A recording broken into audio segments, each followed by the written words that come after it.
Welcome to Crash Bandicoot 1 Developer Time Trials Part 8. Today I'm going to try and beat 2 levels, Generator Room and Toxic Waste, which hopefully won't be too bad. It's only going to be bad in the sense that if I want to get a good time, there's not really much room to save because it is just a straight line. And Generator Room is also going to be really tough. This is a 5375. The developer time might not be hard, but actually finishing the level with a good cycle, that's going to be tough.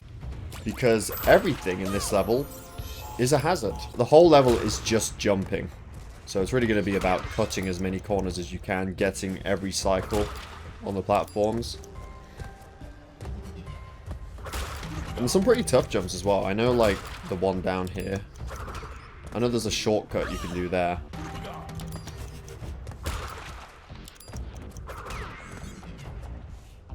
So that's a shortcut that you can do to get onto that platform early. I don't really know how much time it saves, probably not a lot. But it's something, and if it helps me get a cycle as well, then it's even more important. The worst part is that's not the only shortcut in the level. There's another one. In fact, there's multiple shortcuts that you can do. This might be worse than Cortex Power now that I think about it. Because at least Cortex Power was an easy level. Oh, actually jump. I don't know what that was. But that's a bad cycle. The fact that I have to wait here is bad. You don't want to wait at all. So another shortcut is here. You want to jump as early as possible. Jump there and then land on that. But the jumps are so awkward in this level. I don't think I'm going to enjoy it a lot, actually. I really don't think I'm going to like this one. Especially if I go for a PB. The developer relics are really never the problem. It's the PB times that I try and get. They're the Okay. No Aku for me. They're the real challenging things. Because then you have to do strategies that even the developers are not doing for their times. Well, thankfully, we got another Aku. But I don't... Okay, I think that was way too early anyway, but if it wasn't, wouldn't have been very good to just walk off the edge there. Yeah, see, it's not going to save, like, a lot of time. I can just land there and jump across anyway. So I don't really know why I'm bothering with that. It's probably going to make me lose more runs. Good runs as well.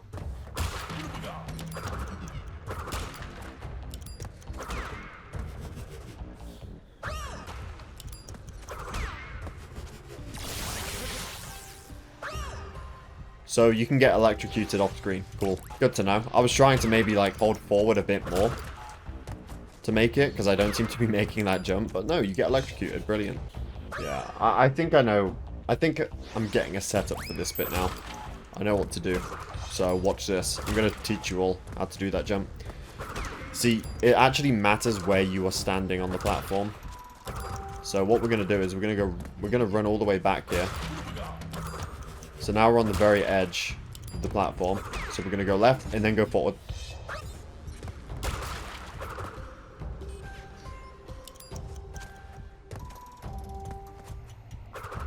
Ooh, that was close. That was very, very close. It's an awkward jump, but it can be made, and it would save, obviously, quite a bit of time. More than the jump at the beginning. Well, you know, coming up soon. It'll save more than that. I don't know. I think maybe this won't be a PB level. Really frustrating to do already. And one thing I want to say is that when I move on to Crash 2 and Warped, I will be doing a lot less PBs in those games. Because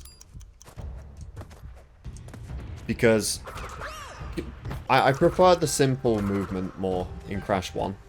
Because this is all you can do. All you can do is run at the same speed as everybody else. The way you gain time is by pulling off cool tricks that are difficult.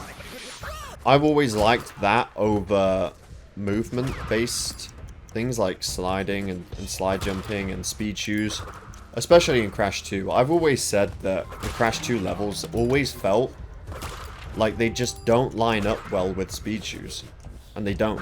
And then, of course, Crash Warped has all the vehicle level, and I'm not bothered about PBing.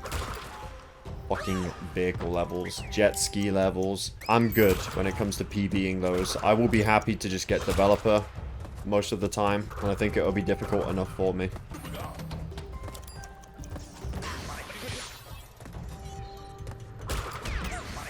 Oh, you know what? It's a shit run anyway. Absolutely terrible. Oh, I just can't do that bit. I would like to practice it at the very least, but I just can't get that. It's either he doesn't jump or when he jumps, he doesn't make it. I've also realized there's a decent bit of time save here at the beginning because you need to jump. This level, it's just not a satisfying one to do for me. That's all this level is. That is everything in this level. It is just failing to make jumps. Even some of the normal intended jumps are actually quite tricky. No. No. Okay, you know what? I'm waiting. I waited. There's something specific going on with that platform. It's just the fact... It's just like a depth perception thing or something. I don't even know what it is. You really don't know where and how far you are. I don't believe it. I made it. I am aware of the glitch that you can do in this level to skip effectively half of it and then get a 30-something time at the end. But I'm not doing that. It's actually right here. You can get electrocuted. I guess similar to the way I did earlier on the thing up here. And with those iframes that you have, you can... Fucking robot. With the iframes, you can do a bunch of skips to get to a later portion of the level. It's pretty cool, but I won't be doing it because, well, one, it's probably too difficult anyway. It's probably not an easy thing to pull off. But two, it is like an unintended thing. You know, I'm just skipping the level if I end up doing that. Yeah, everyone was talking about Cortex Power, but man, it's Generator Room. It's not Cortex Power. Cortex Power gets its infamy from it being impossible to do on console, you know? It's like not a level that has a lot of time save, and it's impossible to achieve on console without glitches. That's where it gets its reputation from, but if you're doing it on 60 frames per second on PC, it's fine. It's just a good, challenging developer time. This level is hard because it's just a fucking hard level to finish. A really annoying one at that.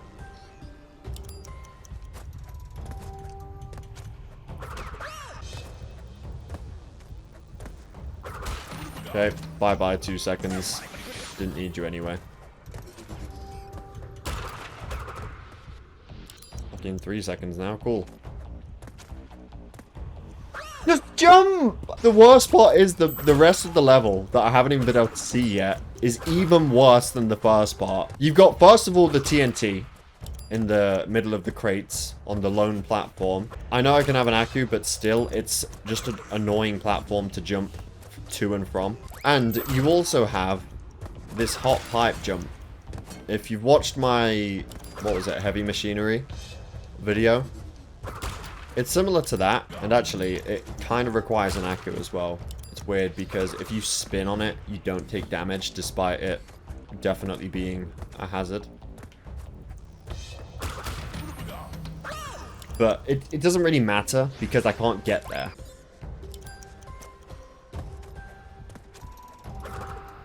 Okay, I played it slow. No way! No way! No! It's looking like I'm about to beat Dev. I mean, I'm not about to, but you know, when I do, I'm not continuing. I think I'm just gonna leave it. F this bleeding level. It sucks. No, it doesn't suck. It's actually a very good level. It's actually a very good level. I'm just salty right now because I can't do it, but it's a very good level. Not my... It's just not gonna be my favorite, though, at all. Okay, we're back, we're back, we're back. Don't fuck it up. You fucked it up. Seems impossible to avoid it taking damage there. Not that it really matters, but again, it would be nice to keep my Aku. So many ways this level can go wrong. It's absolutely unbelievable. Fucking hell. Why is that even there? You know what I mean? Like, what's that actually achieving other than preventing me from doing a slight shortcut? Oh, just get me over. No way! We actually made it here. But what are the chances that I live this bit? Actually, okay. What about this bit? 0. Cool. So I need an Aku for that bit. That's what I was talking about earlier. Wow, I actually lived that. Cool. Didn't think I would. Oh. You know what? It's fine. I have an Aku. I'm always going to take damage there. It's like directly in the middle. And if I don't have an Aku for that bit, what's the point? God, how did I even live that? Do I have an Aku? Yes. Now we need to keep it. Honestly? Okay, that worked, that worked, that worked. This is good. Yeah, sure. Sure.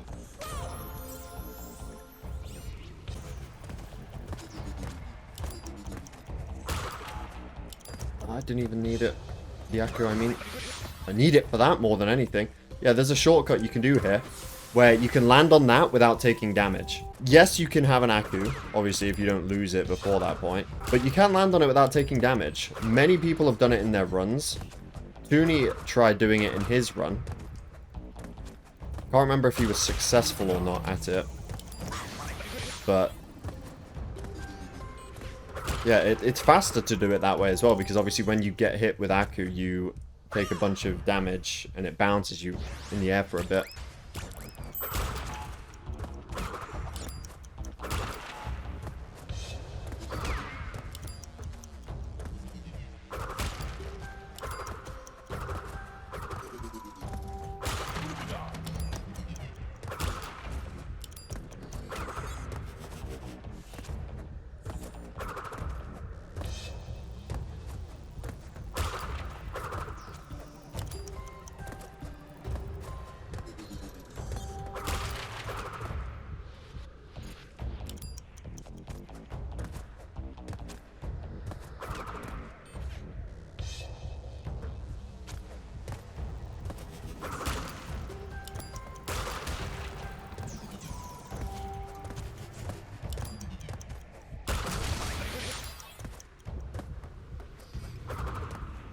Okay, let's see. Can I do it? I did it without taking damage. Okay, let's go. This could be it. You have to spin, by the way, to do that. Otherwise, you take damage.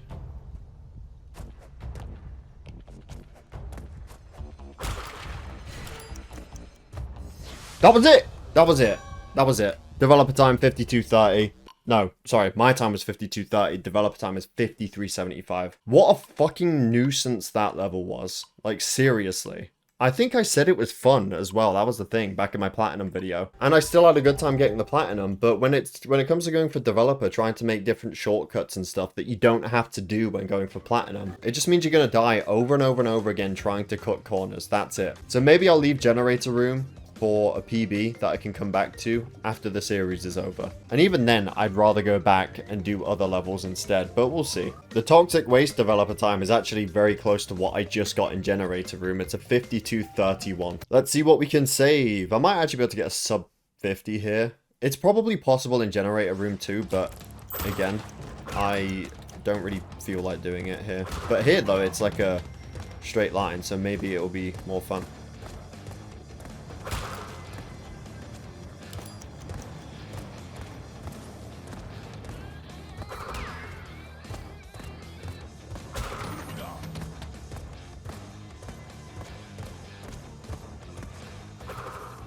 Cool. Can I beat the developer without a 1-second box? Maybe.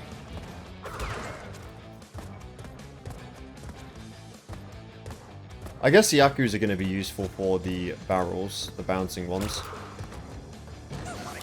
Oh, maybe not. Actually, no, you don't want to use them at all. That's terrible. You get knocked back, which is slow, which means you don't want to do it.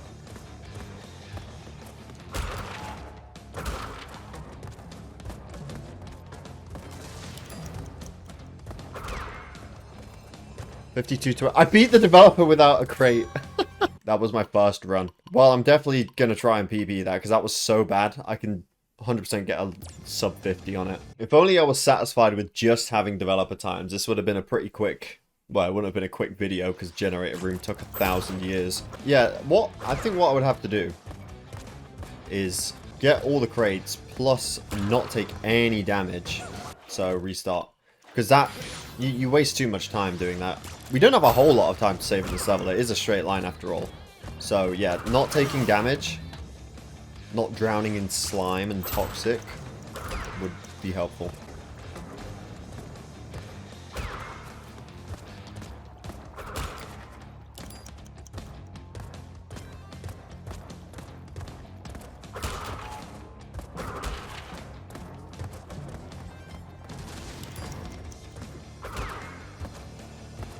$50.05. Damn, that was close. That was really close.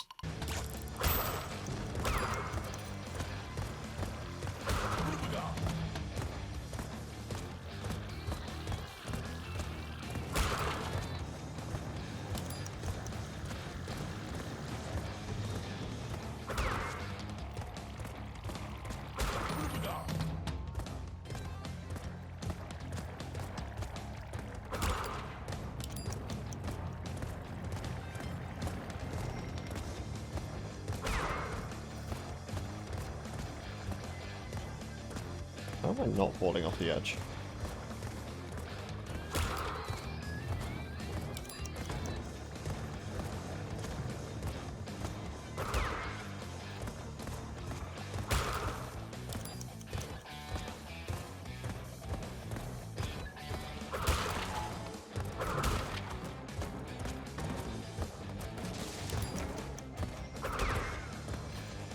$49.62, there we go. Dude, that's a really easy level to get developer time on. In fact, it's going to be really short because I did it in one attempt. So I'm going to show that and then this. It's not a very fun one, though, to get developer time on because it's just a straight line. Like, you just have to walk in a straight line as best as possible. I think the next video will be a bit more interesting when it comes to time trial. Like, what have we got next? We've got the high road, so that'll be fun. And slippery climb. 2 amazing levels to speedrun next time. I think they're going to be quite tough, though. Still got a good few videos left to go. If I'm doing 2 levels per video, that is. The lab might be its own video, and Stormy Ascent will 100% be its own video. But yeah, thank you for watching. I hope you all enjoyed. Definitely subscribe if you're new here, and I will see you all in my next video.